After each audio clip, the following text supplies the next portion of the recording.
If you think that West Texas is all cowboys and empty desert, you'd actually be partially correct. However, there is a lot more to West Texas than meets the untrained eye. There's beautiful little creative artistic communities. There's amazing nature and hikes. There's dive bars where people have a real zest for life. There's potentially the best sandwich in Texas. So this video is going to be going through how I spent 3 days in West Texas, kicking off on Friday afternoon. Austin to Marfa is a 6-hour and 40-minute drive with no stops. We left just after 2 p.m. on Friday, so you do the maths. I found a little town called Ozana with what looked like a very, very authentic Tex-Mex restaurant called Pepe's. Now, Pepe's felt like a real locals joint, brimming with Christmas tinsel and colours plastered on every wall. We embraced the brief stop in this small Texan town. The locals were super friendly, despite definitely knowing we weren't from around there, and the Mexican influence was very real. It fueled us and it kept us going. We didn't get into Marfa until very, very, very late Friday night, so we crashed very quickly. We woke up early Saturday, went and got a quick coffee, and Saturday morning was dedicated all to art. We knew that Marfa is a little bit of an art town established by Donald Judd, who was a minimalist artist and furniture designer. He actually split his time between Marfa in West Texas and New York City. I've actually been to his place in New York City as well. Beautiful 5-story building in the middle of Soho. And Marfa, as you could imagine, his residences were a lot more sparse and desolate. Now, you're not allowed to take any photos at the Judd Foundation, which is where he lived and where he has a lot of these art installations. But if you're going to Marfa, I would highly recommend doing this or the Chinati Foundation, which is more of a hub for emerging artists to show their works. So super cool. It also features in some of Anthony Bourdain's episodes, one of Anthony Bourdain's episodes. And yeah, it's really cool to see where the art roots of Marfa lay. Where the Judd Foundation is, there's all these fun little shops. If you're into getting little knickknacks, I would highly recommend checking those out. And we also went to an art gallery called Ballroom, which had super, super interesting art that you don't see every day. It focuses on Latin American artists. So we had cars that looked like cake and furry paintings, furry canvases, a painting made out of Whole Food bags.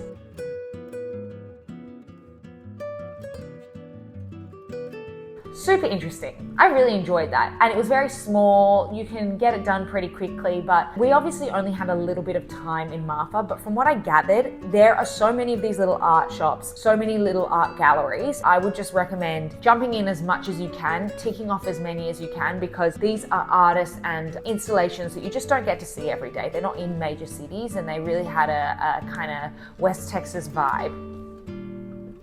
That afternoon, we were ravished. So by this time, it's probably 1:30, and I was like the hungriest I've been all year. And just across the road from us, and this was a coincidence, is a place called Bordeaux.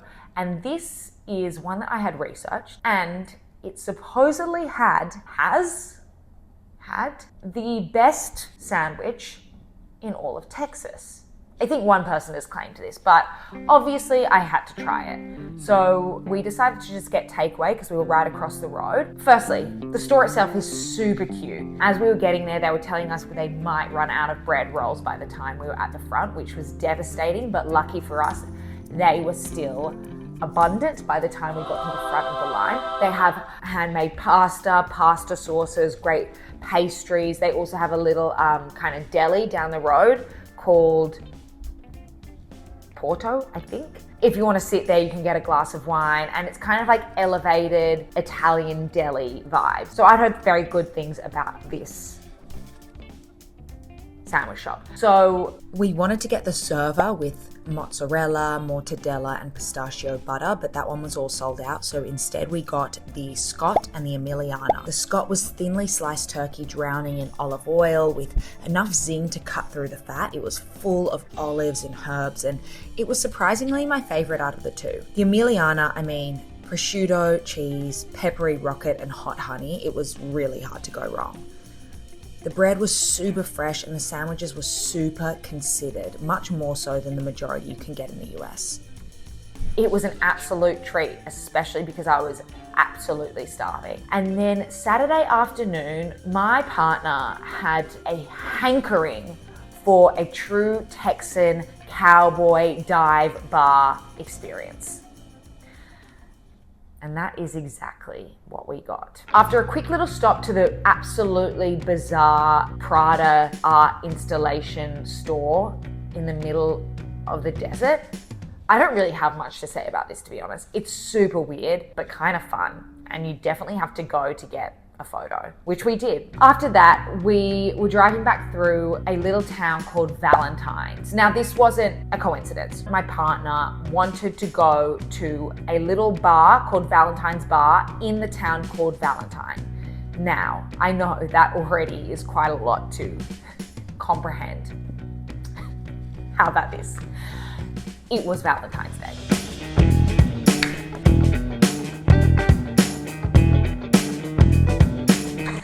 It was Valentine's Day.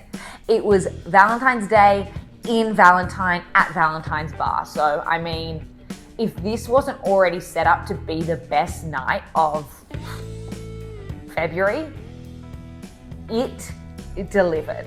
So this bar was, I think it's named like the diviest bar in all of Texas or something. Dilapidated front, a pool table that didn't even have baskets to catch the balls. Everyone was in a good, loved up mood. People were dancing, the sun was setting.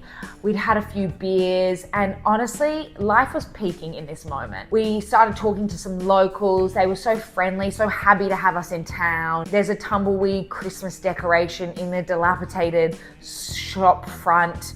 And at this point in time, the night feels like it's peaking. Enter a cowboy and a horse, actually. Now, I couldn't tell you why, but a cowboy suddenly turns up with his horse and decides to walk this horse, whose name is Tortilla, through the bar.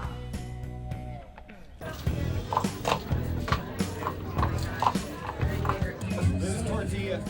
Hi, Tortilla. Hi, Tortilla. Hi, Tortilla.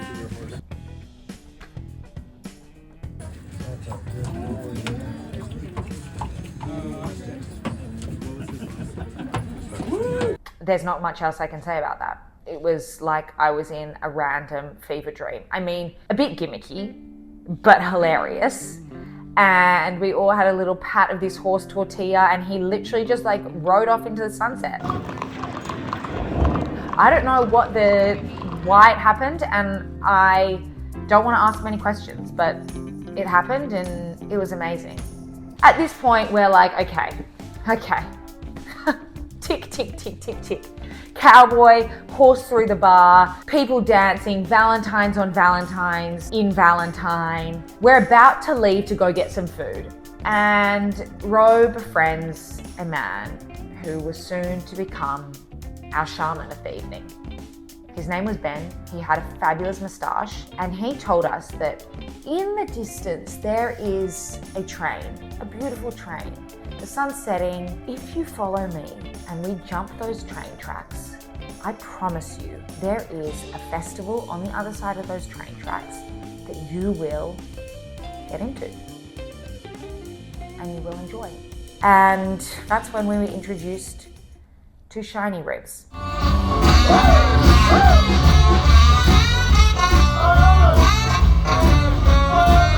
Something he described as Texan Louisiana swamp pop. And to be honest, I was on board. This lead singer was a man in his mid to late 60s, and he was honestly one of the best performers I have ever seen in my life. Look, the swamp pop was great. The swamp pop was very entertaining. It probably isn't like my first genre that I would ever listen to, but this band, because this guy was so captivating and humorous and cheeky and a great singer, I could have watched him for hours. In fact, I did. We did. We watched Shiny Ribs for, I think, about 2 hours.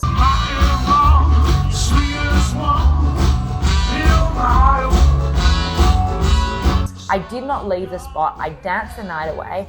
And honestly, it just felt like I was part of this West Texan community. Now, I'm not saying if you go to West Texas, you'll be able to replicate this experience, to be honest. If you do, let me know. But I don't think you can probably replicate this Valentine's Day on a Saturday, horse in the bar, meeting the shaman, jumping the tracks, watching Shiny Ribs. But what I would say is be open to new people, new experiences, and if you're lucky, you might meet a shaman like Ben who introduces you to your new favorite band.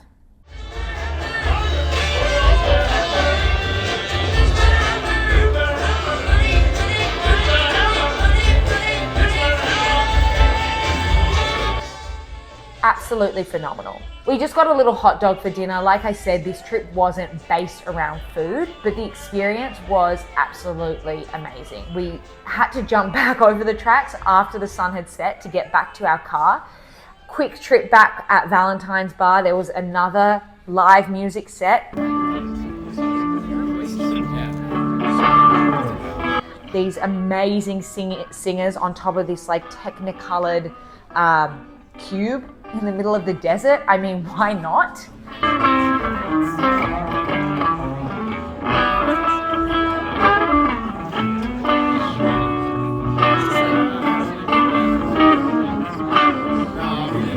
And honestly, went to bed so my cup was full, as they say. Happy, content, just an amazing night. Now, Sunday was honestly a very early morning. I do not love waking up early. However, for the purpose of what we had to do that day, I understood it was a necessary evil. So we woke up at probably 5:30 a.m. and hopped in the car, and we had another 2 hours of driving in order to get to Big Bend National Park and walk the Lost Mine Trail.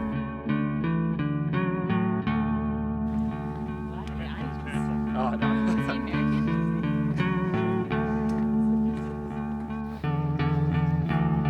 You're essentially walking up into Big Bend National Park.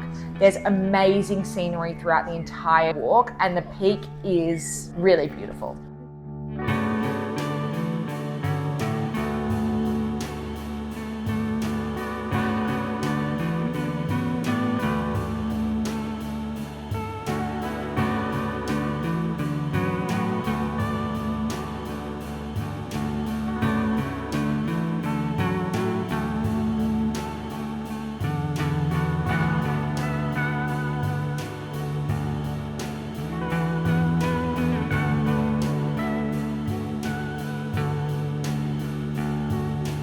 And look, I'm not a big outdoorsy active person, but I think when you're there, you've kind of got to do something like this. And getting up early in the morning meant that you can tick it off, you can see all the beautiful sights, and you can get back home in the afternoon and just relax.